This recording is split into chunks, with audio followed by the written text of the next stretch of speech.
सब देखने और सुनने वालों की खिदमत में मोहब्बत भरा सलाम। नाज़रीन, यूरोप की खासकर और पूरी दुनिया की भी नज़रें इस वक्त यूक्रेन जंग पे लगी हुई हैं। पिछले दिनों आपको पता है कि अमेरिकन और रूसी सदर की मुलाकात थी।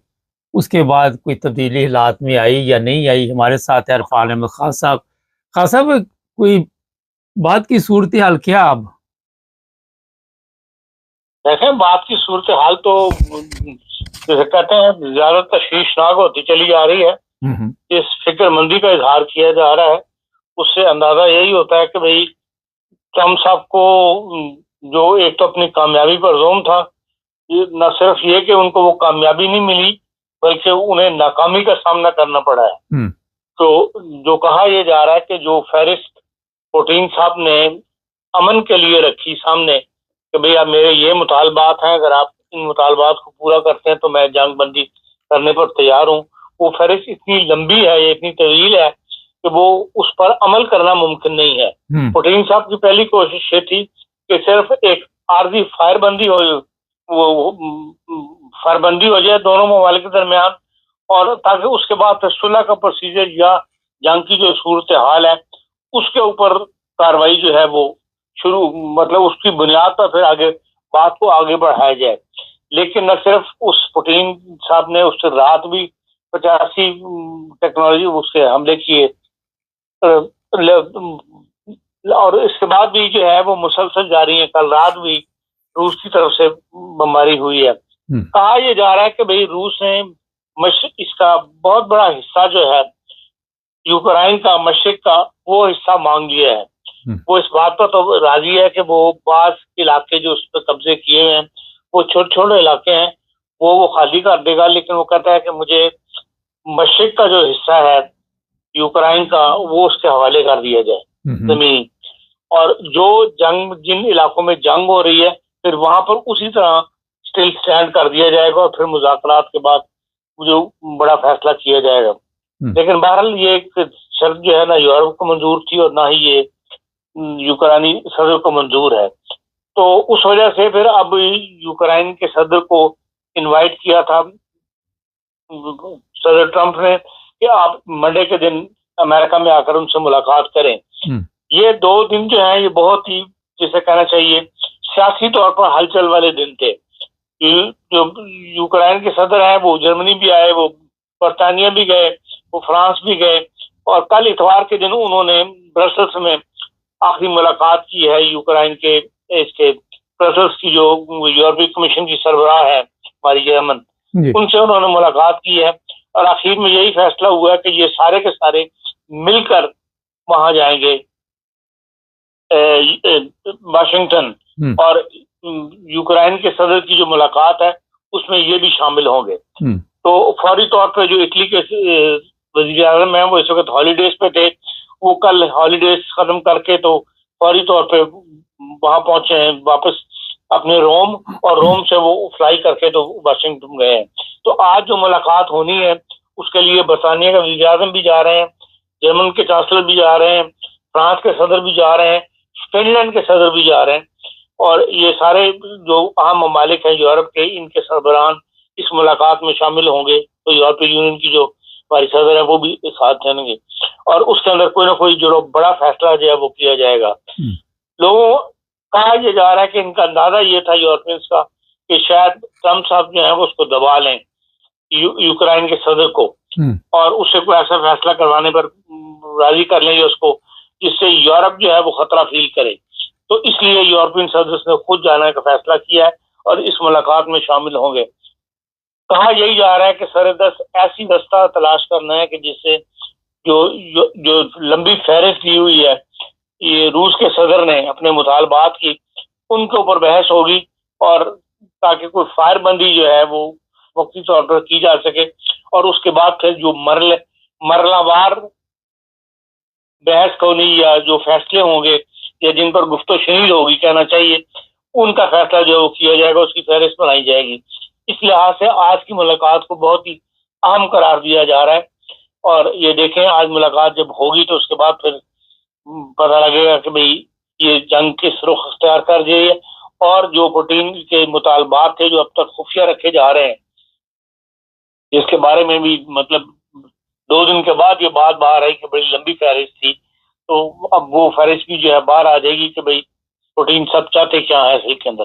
लेकिन बहरहाल जो अब तक की कार्रवाई है उसके अंदर दुनिया यही कह रही है, तजिया निगार, कि रूस के सदर साहब की जो है उनका पल्ला जो भारी रहा है, और जो कुछ ट्रम्प साहब ने सोच के रखा हुआ था वो उनकी पेश नहीं गई।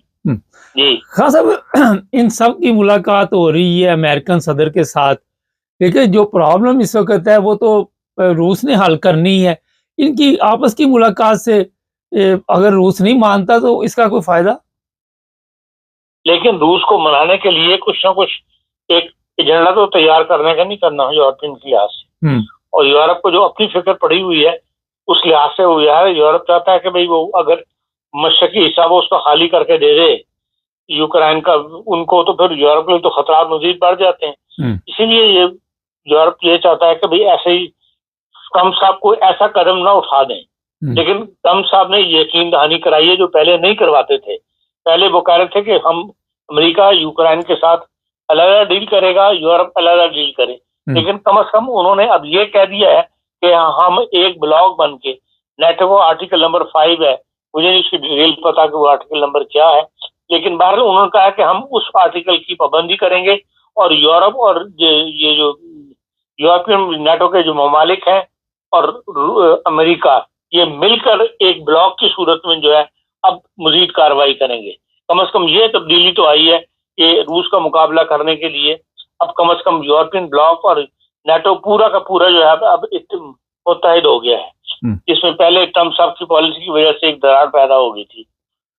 खान साहब, अभी तक जो हालात नजर आ रही है कि यूक्रेन का बड़ा हिस्सा रूस कब्जा नहीं कर सका इतने 2-3 साल की जंग के दौरान भी, तो अगर ये ब्लॉक बन जाता है तो फिर रूस को भी पता चल जाएगा कि अब और मुश्किल हो जाएगा ये काम। देखें, कोशिश तो ये है सबकी अभी तक कि भाई कोई आलमी जंग की सूरत पैदा ना हो या रूस के साथ डायरेक्ट टकराव ना हो नेटो का। अभी तक तो इस पर अमल किया जा रहा है, कोशिश यही की जाए कि यूक्रेन को असला वगैरह दे दिया जाए और यूक्रेन जो है वो लड़ता रहे इसके साथ। लेकिन अब ये कहा जा रहा है कि 1 मिलियन आदमी इस जंग में हलाक हो चुका है। अच्छा। और यूक्रेन के पास अब इतनी शक्ति नहीं है कि वो अकेला लड़ सके, तो इसलिए अगर ब्लॉक की सूरत में लड़ाई होती है तो फिर तो एक खतरनाक जंग जो है वो सर पर खड़ी नजर आ रही है, और उससे अवॉइड करने के लिए, उससे बचने के लिए कोई ना कोई रास्ता जो है वो तलाश करना चाहते हैं ये। और क्योंकि रूस से लड़ना, मुझे लगता ये है कि रूस से लड़ना कोई भी नहीं चाहता, क्योंकि रूस की पावर का शायद अंदाजा जो है दुनिया को नहीं है कि भाई इसके पास जो कुछ बज़ाहिर नजर आता है या अनाउंस किया जाता है कि रूस के पास ये है, रूस के पास वो है, उससे ज्यादा उसके पास खतरनाक असला जो है मौजूद है। क्योंकि जो जंग के अंदर बात ऐसी इस्तेमाल हुई है, जैसे चीन के पास भी दुनिया को ये नहीं पता था कि उसकी टेक्नोलॉजी जो है इतनी एडवांस है, तो इसलिए रूस से डायरेक्ट टकराव जो है उससे बचने की पॉलिसी इख्तियार करना चाहता है यूरोप भी और वो भी। और दरमियानी रास्ता तभी मुमकिन निकल सकता है कि जब एक दफा फायरबंदी हो जाए और फिर जो है वो गुफ्तगू से रास्ता तलाश किया जाए। रूस को अब तक फायरबंदी पर तैयार करना जो है सबसे बड़ा मसला बना हुआ है। बहुत शुक्रिया खान साहब। नाज़रीन, 1 मिलियन लोग जान से चले गए। अभी जब आप हम ये खबरें देते थे कि इतने बंदे मार गए, इतने मार गए, लोग सीरियस नहीं लेते थे, लेकिन देख लें 10 लाख लोग जो है इस जंग में जान की बाजी हार चुके हैं। आम पब्लिक भी है, फौजी भी है, जो भी जिसके भी ऊपर हॉस्पिटलों पे भी अटैक हुए, आपको पता है, स्कूलों पे भी हुए, कोई ऐसी जगह इतनी बमबारी की गई। लेकिन अमन की तरफ ये पहली दफ़ा कोशिश हो रही है। क्या वजह है कि रूस क्यों नहीं मान रहा? क्या वजह है कि वो पीछे नहीं हट रहा? वो अपनी शर्तें बनवाना चाहता है। एक तरफ सारे यूरोपियन ममालिक है, अमेरिका है, लेकिन रूस के सदर को इतना इत्मीनान है अपने ऊपर और वो इतनी लंबी लंबी लिस्टें दे रहा है। आने वाले दिनों में खुदा न खास्ता हालात कुछ इस तरफ न चले जाए कि अगर रूस से नहीं मानता तो ज़ाहिर फिर यूरोपियन यूनियन, नेटो शेटो जो भी है वो जवाबी कार्रवाई करेंगे। जिस तरह अभी खान साहब ने बताया कि यूक्रेन के पास इतनी ताकत नहीं, तो यूरोपियन जो है फिर वो ताकत अपनी इस्तेमाल करने की कोशिश करेंगे वहाँ पे आलमी जंग का खतरा जो बढ़ जाएगा।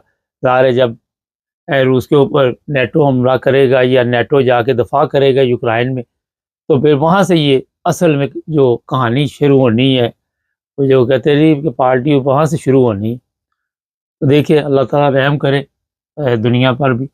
चैनल को सब्सक्राइब करें, जुड़े रहें हमारे साथ।